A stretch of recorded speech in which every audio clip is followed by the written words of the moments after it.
Well, welcome to the channel, everybody. Got a fun one for you. Just wanted to do a quick video on a couple famous battle rifles for the U.S. Army, and kind of just wanted to compare them, kind of show where they differ, where they're the same, and a little bit of the history behind some of the changes that were made and the benefits to each of them.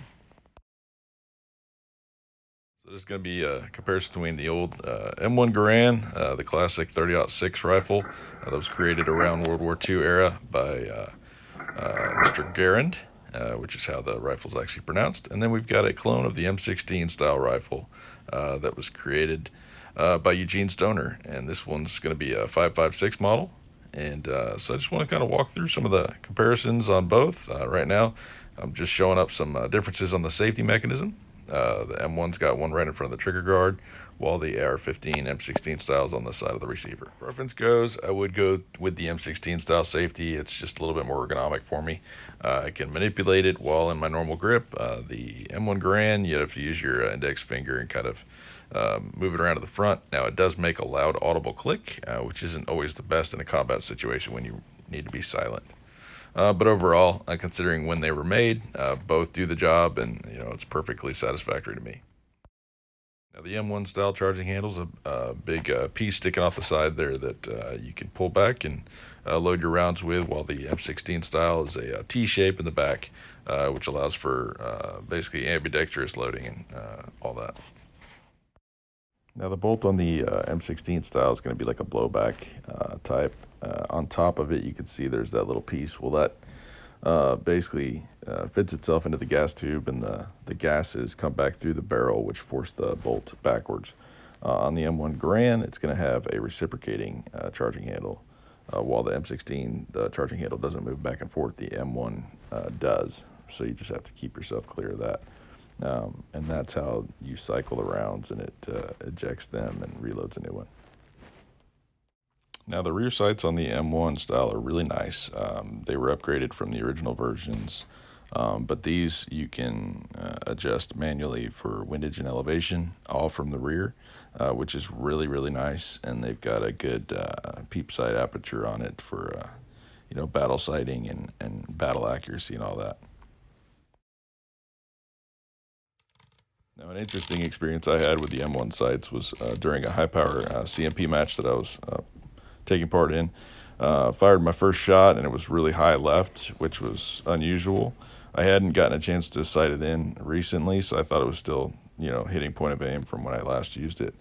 So I started adjusting, for elevation and windage and all that to get my point of aim correct.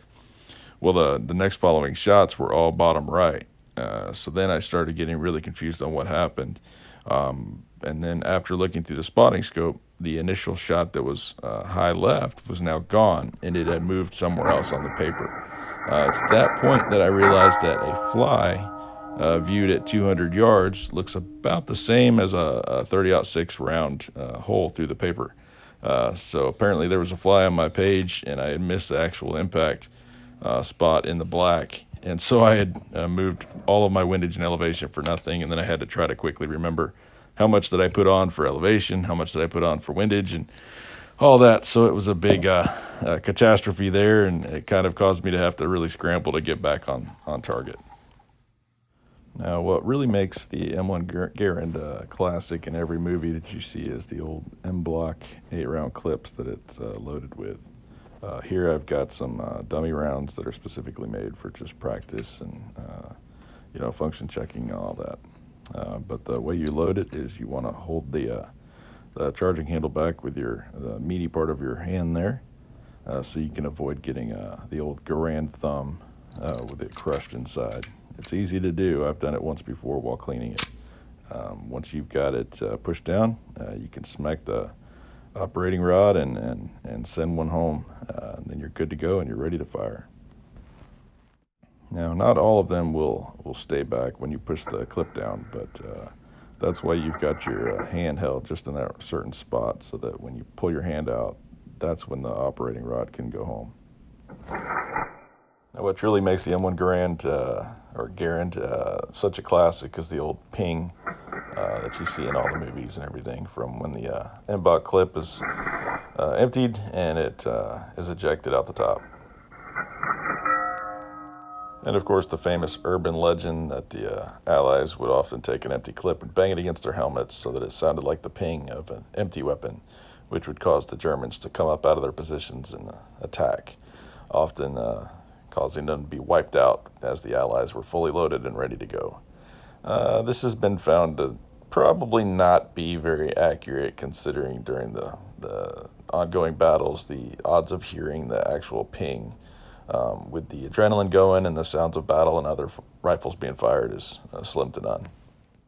Now, the main reasons behind the design of the M16 versus the old M1 Garand and M14 styles, they wanted to save on weight and find a way to allow the average soldier to carry a lot more rounds, as they felt that that would aid in providing suppressive fire and basically being able to carry more into the battlefield. This was accomplished by the use of a lot of aluminums, a lot of polymer plastics to save weight.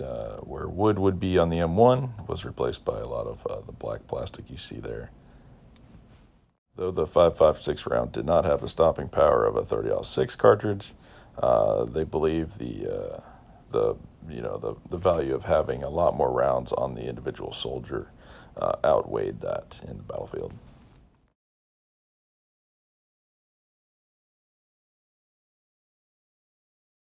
So in the end, the M16 style rifle did come in a lot lighter than the M1s and the M14 style full size comparable rifles there.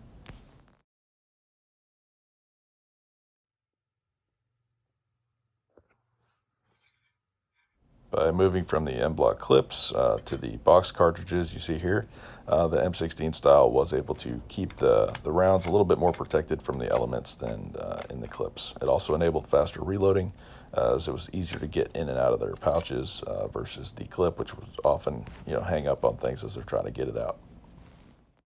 Now, the rate of fire with the M16 was also drastically greater. It did offer the 3-round bursts in the full auto modes, while the M1 Garand did not. The M1 kind of moved into the M14, where it did have that capability, though, later. But overall, the saved weight with the M16 style, the polymers and all that kind of were better for jungle environments where the wood would tend to degrade over time. Overall, just being able to carry a lot more ammo made the M16 platform pretty much, historic and pretty hard to beat, which it has stood the test of time, and it's still being used today.